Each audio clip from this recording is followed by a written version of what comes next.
स्वागत है इस खास चर्चा में। आज हम गोता लगा रहे हैं जीव विज्ञान की एक बेहद बुनियादी लेकिन उतनी ही दिलचस्प प्रक्रिया में, प्रोकैरियोटिक ट्रांसक्रिप्शन। नमस्कार। सरल भाषा में कहें तो बैक्टीरिया जैसे जीव अपनी जेनेटिक जानकारी का इस्तेमाल कैसे करते हैं? हाँ, बिल्कुल। ये समझना कि कैसे जीवन की सबसे छोटी इकाइयां अपने डीएनए में छिपे निर्देशों को काम में लाने लायक रूप यानी आरएनए में बदलती हैं। ये उनके जीने, बढ़ने और अपने माहौल के हिसाब से ढलने के लिए बहुत जरूरी है। और हमारे पास इसके लिए पाठ्य पुस्तक अध्याय चैप्टर 19 पार्ट 3 के कुछ अंश हैं जो आपने साझा किए हैं। जी। ये इस प्रक्रिया की बारीकियों को समझाते हैं। जी। तो हमारा मकसद है इन जटिल विवरणों से सबसे जरूरी बातें निकालना, समझना कि ये पूरी मशीनरी काम कैसे करती है और क्यों ये इतनी महत्वपूर्ण है। बिल्कुल। तो चलिए परत दर परत इस प्रक्रिया को खोलते हैं। सबसे पहले ये ट्रांसक्रिप्शन आखिर है क्या? अगर मैं सही समझ रहा हूं तो डीएनए एक बहुत बड़ी विस्तृत रेसिपी बुक की तरह है जिसमें कोशिका को चलाने की सारी जानकारी है। लेकिन पूरी किताब को किचन काउंटर पर रखना मुश्किल है। तो ट्रांसक्रिप्शन वो प्रक्रिया है जिससे आप किसी एक खास रेसिपी की एक छोटी काम चलाओ पर्ची बनाते हैं, मतलब आरएनए। बहुत बढ़िया उपमा है। बिल्कुल यही। डीएनए के एक खास हिस्से जिसे हम जीन कहते हैं, उसकी जानकारी को आरएनए के रूप में कॉपी किया जाता है। ठीक है। और ये कॉपी हमेशा एक ही दिशा में बनती है, जिसे हम तकनीकी भाषा में 5 प्राइम से 3 प्राइम दिशा कहते हैं। 5 प्राइम से 3 प्राइम, जैसे सड़क पर ट्रैफिक एक ही तरफ चलता है। हाँ, कुछ वैसा ही। और इसके लिए डीएनए के दोनों धागों की जरूरत नहीं पड़ती, सिर्फ एक से काम चल जाता है। नहीं, सिर्फ एक धागे की जरूरत होती है। उसे टेम्पलेट स्ट्रैंड कहते हैं। उसी को पढ़कर आरएनए बनाया जाता है। अच्छा। बनने वाला आरएनए इस टेम्पलेट का लगभग आईने जैसा प्रतिबिंब होता है, मतलब कॉम्प्लीमेंट्री। बस एक छोटा सा अंतर है, जहां डीएनए में थाइमीन टी होता है, आरएनए में उसकी जगह यूरेसिल यू आ जाता है। अच्छा, टी की जगह यू, ये एक मुख्य अंतर है डीएनए और आरएनए में। जी हाँ। ठीक है। तो इस रेसिपी कॉपी करने के काम को अंजाम कौन देता है? जरूर कोई खास एंजाइम होगा, कोई मशीनरी? हाँ, इस काम का मुख्य कर्ता धर्ता है एक बड़ा और जटिल एंजाइम जिसका नाम है आरएनए पॉलीमरेज। RNA polymerase. हाँ, इसे आप एक आणविक मशीन समझ सकती हैं जो डीएनए पर चलती है और आरएनए बनाती जाती है। क्या ये मशीन अकेली काम करती है या इसके भी कुछ हिस्से होते हैं? बैक्टीरियल आरएनए पॉलीमरेज असल में एक टीम की तरह काम करती है। इसका एक मुख्य हिस्सा है जिसे कोर एंजाइम कहते हैं। Core enzyme. जी, ये इंजन की तरह है जिसमें आरएनए बनाने की असल काबिलियत होती है। ये कई प्रोटीन सब यूनिट से मिलकर बनता है, जैसे अल्फा, बीटा, बीटा प्राइम। वो सब मिलकर आरएनए श्रृंखला को जोड़ने का काम करते हैं। तो ये तो इंजन हो गया, लेकिन इंजन को रास्ता कौन दिखाता है? मतलब रेसिपी बुक में सही पन्ना कहाँ से शुरू हो रहा है, ये कैसे पता चलता है? बहुत अच्छा सवाल। यहीं पर टीम का दूसरा महत्वपूर्ण सदस्य आता है, सिग्मा फैक्टर।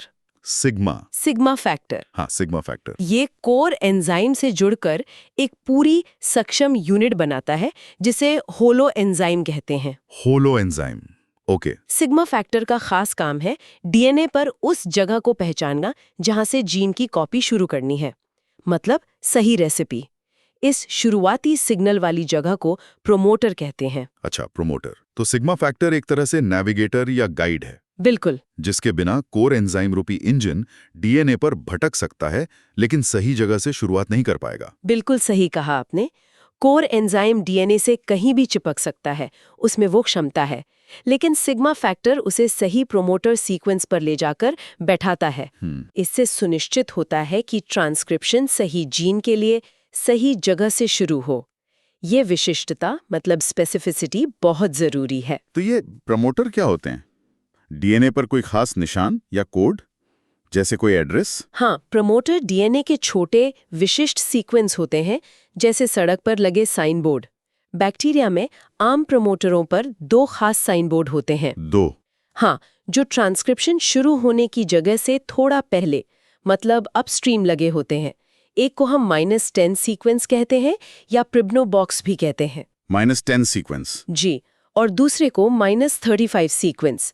ये नंबर बताते हैं कि वे शुरुआत बिंदु से लगभग कितने बेस पेयर पहले हैं। 10 और 35 बेस पेयर पहले, ठीक है। क्या ये सीक्वेंस हमेशा बिल्कुल एक जैसे होते हैं हर प्रमोटर पर? नहीं, बिल्कुल एक जैसे नहीं। ये एक आम सहमति सीक्वेंस मतलब कंसेंसस सीक्वेंस की तरह होते हैं। कंसेंसस, मतलब ज्यादातर प्रमोटरों में पाए जाने वाले पैटर्न। असलियत में थोड़ा बहुत फर्क हो सकता है, लेकिन ये सीक्वेंस कितने सटीक हैं कंसेंसस से, और उनके बीच की दूरी कितनी है। दूरी, हाँ, -10 और -35 के बीच की दूरी, जो आमतौर पर करीब 17 बेस पेयर होती है। इन सब बातों से तय होता है कि वो प्रमोटर कितना मजबूत है। मजबूत प्रमोटर? हाँ। इसका क्या मतलब हुआ?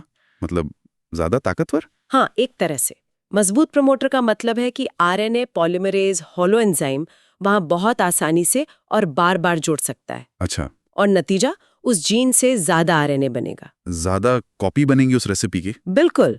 और अगर इन -10 या -35 सीक्वेंस में कोई गड़बड़ी हो जाए, मतलब म्यूटेशन, या उनके बीच की दूरी बदल जाए, तो पॉलीमरेज ठीक से जुड़ नहीं पाएगा और ट्रांसक्रिप्शन कम हो जाएगा। कम हो जाएगा? हाँ, इसे डाउन म्यूटेशन कहते हैं।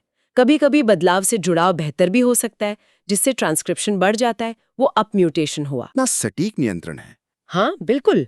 और कुछ जीन्स ऐसे होते हैं जिनका बहुत ज्यादा मात्रा में बनना जरूरी होता है, जैसे वो आरएनए जो राइबोसोम बनाते हैं, आरएनए जीन्स। हाँ, वो तो कोशिका के लिए बहुत जरूरी है। जी, तो उनके प्रमोटर और भी मजबूत होते हैं, क्योंकि उनमें अक्सर एक अतिरिक्त सीक्वेंस होता है जिसे यूपी एलिमेंट कहते हैं। UP element? हाँ, ये पॉलीमरेज के एक हिस्से अल्फा सब यूनिट को अतिरिक्त पकड़ देता है, जैसे एक एक्स्ट्रा हैंडल।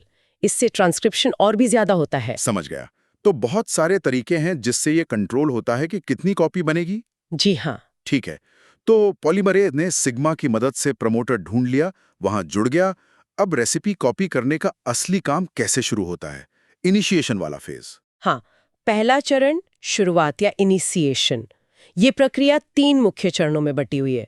शुरुआत इनिशिएशन, दीर्घीकरण इलोंगेशन, और समापन टर्मिनेशन। चलिए पहले इनिशिएशन को समझते हैं। सबसे पहले होलो एंजाइम प्रमोटर पर आकर बैठता है। इस समय डीएनए के दोनों धागे बंद होते हैं। इसे बंद कॉम्प्लेक्स या क्लोज्ड कॉम्प्लेक्स कहते हैं। बंद कॉम्प्लेक्स। फिर पॉलीमरेज उस जगह पर डीएनए के लगभग 12 से 14 बेस पेयर को खोल देता है, जैसे जिप खोलते हैं ना। हाँ हाँ। अब डीएनए के दोनों धागे अलग हो जाते हैं। इसे एक खुला कॉम्प्लेक्स या ओपन कॉम्प्लेक्स कहते हैं। यहीं पर टेम्पलेट स्ट्रैंड सामने आ जाता है, जिसे पढ़ा जा सकता है। एक ट्रांसक्रिप्शन बबल सा बन जाता है। Transcription bubble, okay. और फिर तुरंत आरएनए बनना शुरू हो जाता है? हाँ, लेकिन शुरुआत थोड़ी क्या कहते हैं, हिचकिचाहट भरी हो सकती है। हिचकिचाहट भरी मतलब पॉलीमरेज अक्सर कुछ छोटे छोटे आरएनए टुकड़े बनाता है, शायद 10 न्यूक्लियोटाइड से भी कम, और फिर उन्हें छोड़कर फिर से कोशिश करता है। अच्छा, ऐसा क्यों? इसे अबॉर्टिव इनिशिएशन कहते हैं। शायद ये पक्का करने का तरीका है कि सब कुछ ठीक से सेट हो गया या नहीं। जैसे गाड़ी स्टार्ट करने से पहले इंजन थोड़ा खांसता है। ठीक है। ये कब तक चलता रहता है? जब तक पॉलीमरेज सफलतापूर्वक लगभग 10 न्यूक्लियोटाइड या उससे लंबी आरएनए चेन नहीं बना लेता। अच्छा, 10 न्यूक्लियोटाइड का मार्क। हाँ, जब ये हो जाता है तो पॉलीमरेज में कुछ बदलाव आते हैं। वो प्रमोटर पर अपनी पकड़ ढीली करता है और आगे बढ़ने के लिए तैयार हो जाता है। इसे प्रमोटर एस्केप कहते हैं। प्रमोटर एस्केप मतलब प्रमोटर से निकल भागा? हाँ, एक तरह से। और अक्सर इसी समय सिग्मा फैक्टर, जिसका काम अब पूरा हो चुका है, वो अलग हो जाता है। ओह, तो सिग्मा फैक्टर से शुरुआत करवाने आता है, फिर कोर एंजाइम अकेले ही आगे का सफर तय करता है। बिल्कुल। अब पॉलीमरेज पूरी तरह से दीर्घीकरण यानी इलोंगेशन के लिए तैयार है। ठीक है, तो अब आता है दूसरा चरण, दीर्घीकरण, एलोंगेशन। इसमें क्या होता है? अब तो बस कॉपी करते जाना है। हाँ, अब कोर एंजाइम डीएनए ट्रैक पर आगे बढ़ता जाता है। ये टेम्पलेट स्ट्रैंड को पढ़ता है और उसके मुताबिक सही आरएनए न्यूक्लियोटाइड ए, यू, जी, सी को एक एक करके बढ़ती हुई आरएनए चेन के 3 प्राइम सिरे पर जोड़ता जाता है। 3 प्राइम सिरे पर? ठीक है, ये प्रक्रिया लगातार चलती रहती है और आरएनए अणु लंबा होता जाता है। और वो ट्रांसक्रिप्शन बबल का क्या होता है? वो भी साथ चलता है? हाँ, वो बबल भी एंजाइम के साथ साथ आगे खिसकता जाता है। बबल के अंदर नए बन रहे आरएनए और डीएनए टेम्पलेट के बीच कुछ समय के लिए एक हाइब्रिड जोड़ बना रहता है। RNA DNA hybrid? जी, लगभग 8-9 बेस पेयर का। जैसे जैसे एंजाइम आगे बढ़ता है, आगे का डीएनए खुलता जाता है और पीछे का डीएनए वापस बंद होकर डबल हेलिक्स बनाता जाता है और बना हुआ आरएनए बाहर निकलता जाता है। कमाल की मशीनरी है ना? पॉलीमरेज की पूरी संरचना इस काम के लिए बहुत अनुकूलित है। उसमें डीएनए के आने जाने, आरएनए के निकलने और नए न्यूक्लियोटाइड के अंदर आकर जुड़ने के लिए खास रास्ते बने होते हैं। ये पूरी प्रक्रिया बहुत तेज और सटीक होती है। समझ गया। रेसिपी कॉपी होती जा रही है, लेकिन हर रेसिपी का अंत भी होता है। पॉलीमरेज को कैसे पता चलता है कि अब रुकना है? यहीं पर तीसरा चरण समापन, टर्मिनेशन आता होगा। बिल्कुल, बहुत सही सवाल है। अगर पॉलीमरेज रुकता नहीं तो वो तो पूरे क्रोमोसोम को ही कॉपी कर डालता। हाँ, वो तो गड़बड़ हो जाती। जी, इसलिए डीएनए में खास स्टॉप सिग्नल या टर्मिनेटर सीक्वेंस होते हैं। बैक्टीरिया में ट्रांसक्रिप्शन रोकने के मुख्य रूप से 2 तरीके होते हैं। अच्छा, 2 तरीके हैं रोकने के भी। कौन कौन से? पहला तरीका है रो इंडिपेंडेंट या इंट्रिंसिक टर्मिनेशन। रो इंडिपेंडेंट मतलब इसमें रो नाम की कोई चीज नहीं चाहिए? बिल्कुल, इसे आप एक तरह का सेल्फ डिस्ट्रक्ट मैकेनिज्म समझ सकती हैं, जो आरएनए में ही कोडेड होता है। इसमें किसी बाहरी मदद की जरूरत नहीं होती। आरएनए में ही कोडेड, ये कैसे काम करता है? बड़ा दिलचस्प लग रहा है। जब पॉलीमरेज टर्मिनेटेड डीएनए सीक्वेंस को कॉपी करता है तो बनने वाले आरएनए में एक ऐसा हिस्सा होता है जो खुद पर ही मुड़कर एक हेयरपिन जैसी संरचना बना लेता है। हेयरपिन जैसे बालों में लगाते हैं? हाँ, कुछ वैसा ही लूप जैसा।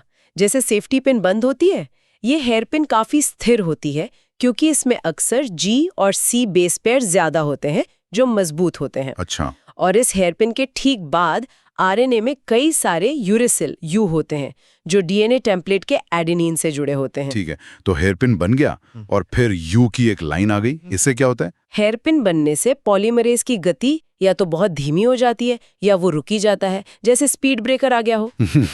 और क्योंकि आरएनए के यू और डीएनए के ए के बीच का जोड़ मतलब AU बॉन्ड बाकी जोड़ों की तुलना में काफी कमजोर होता है। हाँ, आपने बताया था। तो हेयरपिन का बनना और पॉलीमरेज का रुकना, ये दोनों मिलकर इस कमजोर जोड़ को तोड़ देते हैं। अच्छा। नतीजा, आरएनए अणु डीएनए और पॉलीमरेज से अलग हो जाता है और ट्रांसक्रिप्शन खत्म। वाह, ये तो बहुत ही कुशल और आत्मनिर्भर तरीका है रुकने का।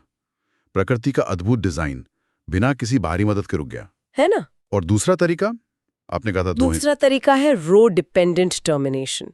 इसमें जैसा नाम से ही पता चल रहा है, एक बाहरी खिलाड़ी की जरूरत पड़ती है, एक प्रोटीन जिसका नाम है रो प्रोटीन। हाँ, रो प्रोटीन एक रिंग के आकार का मॉलिक्यूलर मोटर है जो एटीपी यानी ऊर्जा का इस्तेमाल करके काम करता है। मोटर तो ये चलता है? हाँ, रो प्रोटीन नए बन रहे आरएनए अणु पर एक खास जगह को पहचानता है जिसे रूट साइट कहते हैं। रूट साइट, रो यूटिलाइजेशन साइट। जी, रो इस रट साइट पर जुड़ जाता है। फिर ये ऊर्जा खर्च करके आरएनए के साथ साथ पॉलीमरेज की तरफ भागता है, जैसे कोई पीछा कर रहा हो। आरएनए पर चढ़कर पॉलीमरेज का पीछा करता है? बिल्कुल। जब आरएनए पॉलीमरेज डीएनए पर मौजूद टर्मिनेटर सीक्वेंस पर पहुंचकर धीमा होता या रुकता है तो रो उसे पकड़ लेता है। अच्छा, पहुंच गया उसके पास? हाँ, फिर रो अपनी खास गतिविधि जिसे हेलिकेज एक्टिविटी कहते हैं, उससे आरएनए और डीएनए के बीच के जोड़ को खोल देता है। हेलिकेज मतलब जो डीएनए के धागे खोलता है? यहाँ वो आरएनए डीएनए हाइब्रिड को खोलता है। इससे सब कुछ अलग हो जाता है, आरएनए, डीएनए और पॉलीमरेज, और ट्रांसक्रिप्शन समाप्त। कमाल है। तो 2 अलग-अलग तरीके हैं रुकने के। एक में आरएनए खुद ही रुकवा देता है, दूसरे में एक प्रोटीन आकर रुकवाता है। जी हाँ। तो बैक्टीरिया न सिर्फ ट्रांसक्रिप्शन करते हैं, बल्कि कब शुरू करना है, कब तक करना है और कब रोकना है, इसे बहुत बारीकी से नियंत्रित भी करते हैं। लगता है नियंत्रण के और भी कई पहलू होंगे। बिल्कुल, नियंत्रण यानी रेगुलेशन ही तो पूंजी है। बैक्टीरिया को अपने बदलते माहौल के हिसाब से, जैसे मान लीजिए भोजन की कमी हो गई या तापमान बढ़ गया, फौरन ढलना पड़ता है। इसके लिए उनके पास कई रणनीतियां हैं। जैसे कि कोई खास उदाहरण? एक बहुत ही चालाक तरीका है अलग अलग सिग्मा फैक्टर्स का इस्तेमाल करना। हमने बात की थी ना कि सिग्मा फैक्टर प्रमोटर को पहचानता है। हाँ। कई बैक्टीरिया जैसे ई कोलाई में 1 से ज्यादा तरह के सिग्मा फैक्टर होते हैं। ई कोलाई में शायद 7 होते हैं। 7 अलग-अलग सिग्मा फैक्टर? जी, और हर सिग्मा फैक्टर अलग-अलग जीन्स के समूह के प्रमोटरों को पहचानता है। ओह, इससे क्या फायदा होता है? इससे बैक्टीरिया अलग-अलग हालात में सिर्फ जरूरी जीन्स को ही चालू कर सकता है। मान लीजिए सामान्य हालात में सिग्मा 70 काम करता है। ये हाउसकीपिंग जीन्स मतलब रोजमर्रा के जरूरी जीन्स बनवाता है। ठीक है। लेकिन अगर अचानक गर्मी बढ़ जाए, हीट शॉक लगे, तो कोशिका फौरन एक दूसरा सिग्मा फैक्टर सिग्मा 32 बनाना शुरू कर देती है। सिग्मा 32। हाँ, ये सिग्मा 32 उन जीन्स को चालू करता है जो गर्मी से बचाने वाले प्रोटीन बनाते हैं। जैसे आपके पास घर के कामों के लिए अलग टूल बॉक्स हो और इमरजेंसी के लिए अलग। ये तो संसाधनों का बेहतरीन प्रबंधन है। सिर्फ वही चीजें बनाओ जिनकी उस वक्त जरूरत है। कमाल है ना? और कभी-कभी ये नियंत्रण एक श्रृंखला या कैस्केड में होता है। कैस्केड मतलब एक के बाद एक। हाँ, एक सिग्मा फैक्टर दूसरे सिग्मा फैक्टर के जीन को चालू करता है, फिर वो नया सिग्मा फैक्टर अगले सेट के जीन्स को। ये एक के बाद एक होने वाली घटनाओं की तरह है। अच्छा। ये कुछ जटिल प्रक्रियाओं में बहुत काम आता है, जैसे किसी वायरस, बैक्टीरियोफेज के इन्फेक्शन के दौरान या बैक्टीरिया में स्पोर मतलब बीजाणु बनते समय। इससे जीन्स सही क्रम और सही समय पे सक्रिय होते हैं। समझ गया। नियंत्रण का एक और दिलचस्प पहलू आपने बताया था, एंटी टर्मिनेशन, मतलब टर्मिनेशन को रोकना। हाँ, ये कब जरूरी होता है? हाँ, एंटी टर्मिनेशन। कभी-कभी कोशिका को एक जीन के ठीक बाद आने वाले दूसरे जीन्स को भी पढ़ना होता है, भले ही बीच में एक स्टॉप सिग्नल यानी टर्मिनेटर हो। अच्छा, स्टॉप सिग्नल को अनदेखा करना है। जी, ऐसे में कुछ खास एंटी टर्मिनेशन प्रोटीन काम आते हैं, जैसे बैक्टीरियोफेज लैम्डा वायरस का एन प्रोटीन। ये प्रोटीन पॉलीमरेज से जुड़ जाता है और उसे टर्मिनेटर सिग्नल को अनदेखा करके आगे बढ़ते रहने की इजाजत देता है। जैसे ट्रैफिक पुलिस आपको रेड लाइट पार करने दे रही हो क्योंकि आगे कोई जरूरी काम है। बिल्कुल सही उपमा है। और क्या डीएनए की अपनी बनावट, जैसे उसका ऐंठा होना, सुपर कॉइलिंग, भी इसमें कोई भूमिका निभाती है? हाँ, डीएनए कितना कसकर या ढीला ऐंठा हुआ है मतलब सुपर कॉइलिंग, इसका भी असर पड़ता है। बैक्टीरिया में डीएनए आमतौर पर थोड़ा उलझी हुई डोरी की तरह होता है, जिसे नेगेटिव सुपर कॉइलिंग कहते हैं। Negative super coiling. इस हल्की सी उलझन से डीएनए के धागों को खोलना थोड़ा आसान हो जाता है, और चूंकि ट्रांसक्रिप्शन शुरू करने के लिए प्रोमोटर पर डीएनए का खुलना जरूरी है। हाँ, ओपन कॉम्प्लेक्स बनना। बिल्कुल। तो ये सुपर कॉइलिंग प्रक्रिया को शुरू करने में मदद कर सकती है, खासकर कुछ प्रोमोटर्स पर। तो अगर हम पूरी बात का सार निकालें तो प्रोकैरियोटिक ट्रांसक्रिप्शन सिर्फ डीएनए से आरएनए कॉपी करना भर नहीं है। ये एक अविश्वसनीय रूप से सटीक, नियंत्रित और बहुस्तरीय प्रक्रिया है। बिल्कुल। आरएनए पॉलीमरेज, अलग-अलग सिग्मा फैक्टर, खास प्रोमोटर और टर्मिनेटर सिग्नल, रेगुलेटरी प्रोटीन जैसे रो या एंटी टर्मिनेटर, ये सब मिलकर एक ऑर्केस्ट्रा की तरह काम करते हैं। बिल्कुल सही कहा। ये ऑर्केस्ट्रा सुनिश्चित करता है कि कोशिका अपनी बदलती जरूरतों के हिसाब से सही समय पर सही जीन से सही मात्रा में आरएनए बनाए। ये सिर्फ एक ऑन ऑफ स्विच नहीं, बल्कि एक फाइन ट्यूनिंग सिस्टम है। अलग-अलग सिग्मा फैक्टर का इस्तेमाल, प्रमोटर की ताकत में अंतर, एंटी टर्मिनेशन जैसी रणनीतियां, ये सब बैक्टीरिया को माहौल के उतार चढ़ाव का सामना करने और जिंदा रहने में मदद करती हैं। ये दिखाता है कि इन तथाकथित सरल जीवों में भी आणविक स्तर पर कितनी जबरदस्त जटिलता और कुशलता छुपी है। तो हम सब के लिए इसका क्या मतलब है? ये प्रक्रिया जीवन के लिए इतनी बुनियादी है कि इसे समझना बहुत जरूरी है। मैंने सुना है कि कई एंटीबायोटिक्स इसी प्रक्रिया को निशाना बनाकर बैक्टीरिया को मारती हैं। हाँ, ये बिल्कुल सच है। उदाहरण के लिए एक बहुत आम एंटीबायोटिक है रिफैम्पिसिन। रिफैम्पिसिन। जी, यह सीधे बैक्टीरियल आरएनए पॉलीमरेज से जुड़कर उसे काम करने से रोक देती है, खासकर ट्रांसक्रिप्शन की शुरुआत में, वो इनिशिएशन वाले स्टेप में। अच्छा। इससे बैक्टीरिया जरूरी प्रोटीन नहीं बना पाता और मर जाता है। ये दिखाता है कि ये प्रक्रिया बैक्टीरिया के जीवन के लिए कितनी नाजुक और आवश्यक है। इसका मतलब है कि इस प्रक्रिया की गहरी समझ हमें नई दवाएं बनाने में मदद कर सकती है। एंटीबायोटिक रेजिस्टेंस आजकल इतनी बड़ी समस्या जो है। निश्चित रूप से, और ये हमें सोचने पर भी मजबूर करता है। अगर हम इन आणविक मशीनों को, ये कैसे काम करती हैं, इन्हें कैसे नियंत्रित किया जाता है, और बेहतर तरीके से समझ पाएं, तो क्या हम और भी असरदार और भी सटीक एंटीबायोटिक्स डिजाइन कर सकते हैं?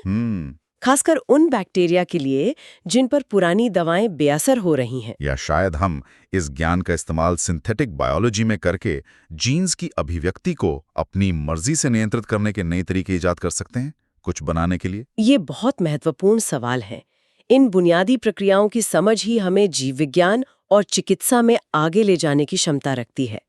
ये सोचना रोमांचक है कि इन नन्ही मशीनों के रहस्यों को खोलकर भविष्य में क्या-क्या संभव हो सकता है। बिल्कुल।